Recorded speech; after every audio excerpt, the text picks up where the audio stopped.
Namaz, İslamın 5 əsas şərtindən ikincisidir və bir müsəlmanın uca Allah ilə olan əlaqəsinin ən mühüm təzahürlərindən sayılır. Kəlmə-i şəhadətdən sonra gələn bu ibadət İslam dinində imandan sonraki ən böyük əməl və dinin dirəyi hesab olunur.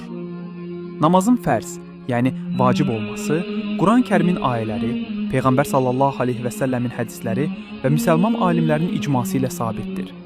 Quran-Kərimdə namaz ibadəti Allah tərəfindən dəfələrlə əmr edilmiş, həmçinin bu ibadətin əhəmiyyəti və insanın mənəvi həyatında oynadığı həlledici rol xüsusi olaraq vurğulanmışdır.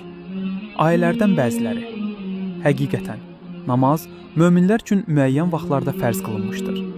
Nisa surəsi 103. Namazı qılın, zəkatı verin və ruku edənlərlə birlikdə ruku edin. Bəqərə surəsi 43.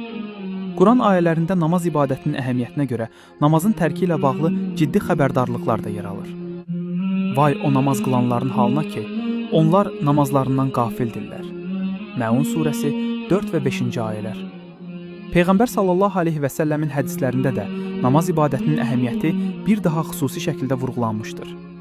Peyğəmbər belə buyurmuşdur: Namaz dinin dirəyidir. Başqa bir hədisində isə Peyğəmbər sallallahu aleyhi və səlləm qiyamət günü qulun hesaba çəkiləcəyi ilk əməl namazdır deyərək, bununla da bu ibadətin həyati əhəmiyyətinə bir daha diqqət çəkmişdir.